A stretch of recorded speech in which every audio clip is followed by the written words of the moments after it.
Hello friends, good evening. This is Naresh Malhotra here from my YouTube channel Easy Investorology. Friends, मैं आज फिर आपके लिए लाया हूँ मार्केट अपडेट्स। आपको पता है मैं रेगुलरली आपको मार्केट अपडेट्स देता हूँ ताकि आप रेगुलरली जो करंट अफेयर्स चल रहे हैं उससे आप फेमिलियर रहें। आज का मेरा मार्केट अपडेट सितंबर की एक्सपायरी जो खत्म हुई और जो अक्टूबर की एक्सपायरी शुरू हुई है उसके बारे में है। पहले मैं आपको अपडेट कर दूं कि सितंबर का महीना जो खत्म हुआ करीब करीब निफ्टी 4% ऊपर बंद हुआ है। लगभग 980 पॉइंट्स निफ्टी ने रिटर्न्स बना के दिए हैं इस पर्टिकुलर महीने में, सितंबर में। अक्टूबर की मैं अगर बात करूं तो अगर मैं लास्ट 10 साल का अगर एवरेज निकालूं तो लास्ट 10 साल में से 8 बार निफ्टी हमेशा पॉजिटिव बंद हुआ है।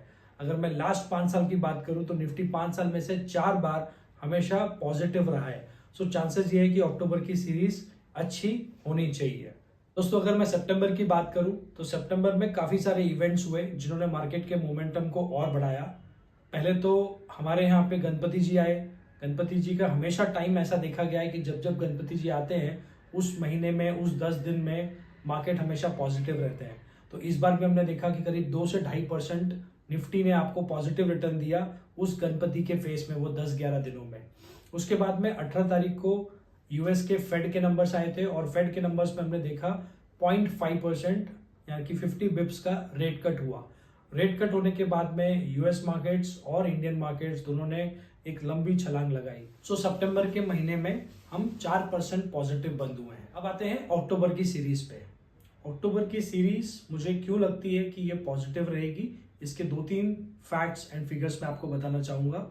सबसे पहले आप जानते हैं कि फेस्टिवल सीजन शुरू है। फेस्टिवल सीजन में ऑटोमेटिकली सेल्स काफ़ी बेटर हो जाती हैं और अक्टूबर की सीरीज मुझे इस एक रीज़न से काफ़ी पॉजिटिव लगती है बिकॉज सेल्स नंबर्स काफ़ी अच्छे आएंगे। सेकेंडली, हमने जो देखे सितंबर में रेट कट्स हुए यूएस मार्केट्स में, उसका इम्पैक्ट अभी भी इंडियन मार्केट्स पे और पड़ेगा। हम ऑलरेडी 26,000 के ऊपर जा चुके हैं। 26,200 के आसपास का नंबर हमारा अभी चल रहा है निफ्टी का, ये और यहाँ से पॉजिटिव जाएगा। एंड उसके बाद अगर और एक पॉइंट की मैं डिस्कशन करूँ तो वो ये है कि हमने मॉनसून काफ़ी अच्छा देखा है। इंडिया में मॉनसून के ऊपर काफ़ी डिपेंडेंसी होती है। हमने इस बार का मॉनसून काफ़ी अच्छे से देखा और उसका भी एक पॉजिटिव इम्पैक्ट मार्केट पे पड़ेगा। सो ये कुछ रीज़न है जिसके वजह से मुझे अक्टूबर की सीरीज काफ़ी अच्छी लगती है। सो दोस्तों, मुझे अभी भी ये लगता है कि काफ़ी सारे स्टॉक्स मिड कैप के, स्मॉल कैप के आपको अभी भी बहुत अच्छे रिटर्न्स दे सकते हैं। इवन लार्ज कैप्स में आपके पास बहुत अच्छे ऑप्शंस हैं, वहाँ पे भी आपको अच्छा रिटर्न्स बन के मिल सकता है। हाँ, एक चीज़ मैं आपको और बताना चाहता हूँ कि there is a chance that we may see a small correction. अब बहुत से लोग से आपने सुना होगा, मार्केट्स में न्यूज़ है, मैसेजेस पे, व्हाट्सएप पे कई बार ऐसा आ रहा है कि मार्केट बड़ा कोई करेक्शन देगा, बहुत कुछ हो सकता है। सो मैं आपको बता दूं कि ऐसा एज सच कुछ भी प्रॉब्लम नहीं है जिसकी वजह से कोई बड़ा मार्केट में करेक्शन आए। सो लोग टेंटेटिव कोई भी नंबर्स ले रहे हैं। सितंबर 2008 जब पहली बार जो बड़ा करेक्शन आया था, 60% निफ्टी सेंसेक्स वहां से टूटा था।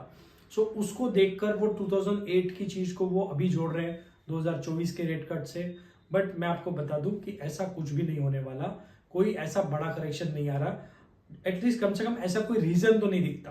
कुछ अननोन रीजन आ जाए वो अलग चीज है, बट ऐसा कोई स्ट्रॉन्ग रीजन हमारे पास नहीं है जिसकी वजह से हम एक्सपेक्ट करें कि यहाँ से मार्केट बड़ा टूटेगा।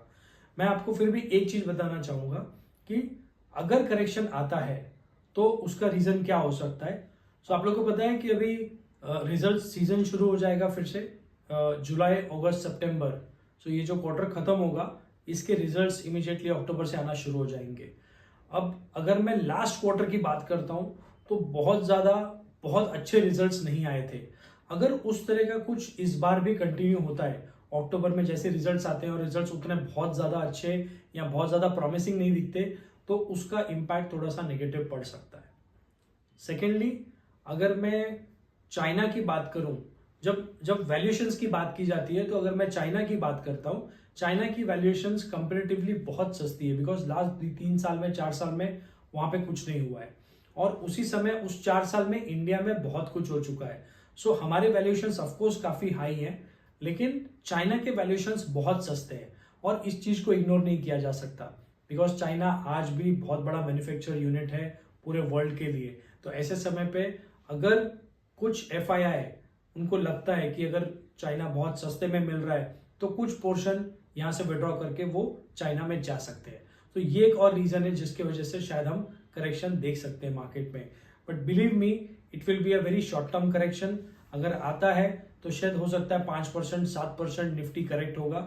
5-7% का मतलब ये हुआ कि आज हम 26,200 के आसपास है, तो शायद यहाँ से एक 1,000-1,500 पॉइंट करेक्शन आ सकता है।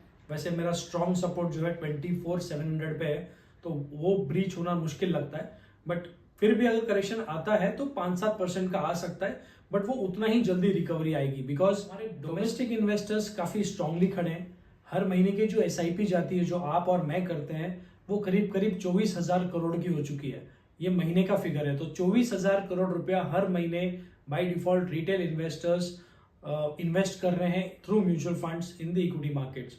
सो ये एक बहुत बड़ा नंबर है और जो बहुत एग्रेसिवली आगे बढ़ रहा है। मैंने लास्ट वीडियो में ये भी बताया था कि ये SIP बुक कहाँ तक जा सकती है।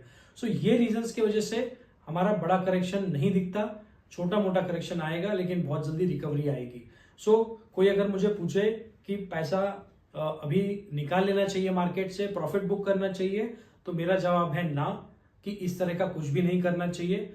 बिकॉज सिचुएशन सारी अच्छी हैं, सारी बेटर हैं, बट इनकेस अगर करेक्शन आया तो इनफैक्ट आपके पास और पैसे होंगे तो बिल्कुल लगाइएगा, अदरवाइज आपको अपने पैसे को सिर्फ होल्ड करना है।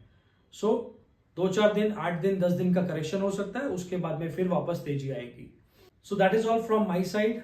आज की वीडियो में मैंने आपको कोशिश की है समझाने की कि मार्केट किस सिचुएशन में है, सितंबर की सीरीज कैसी रही, अक्टूबर में क्या लगता है, क्यों मैं अभी भी तेजी की तरफ हूं, करेक्शन क्यों आ सकता है, आएगा तो छोटा सा आएगा, कोई बड़ा नहीं दिखता।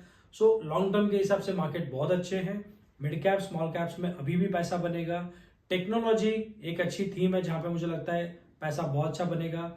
जो कंजर्वेटिव क्लाइंट्स हैं वो कंजम्पशन में डिपेंड करें, कंजम्पशन वाले स्टॉक्स, कंजम्पशन वाले म्यूचुअल फंड्स आपको अभी भी पैसा बना के देंगे। तो दोस्तों, मेरा आज का मार्केट आउटलुक आपको कैसे लगा डेफिनेटली कमेंट करके बताएं। इसको लाइक करें, इसको शेयर करें और मेरे चैनल को सब्सक्राइब करें। Thank you very much.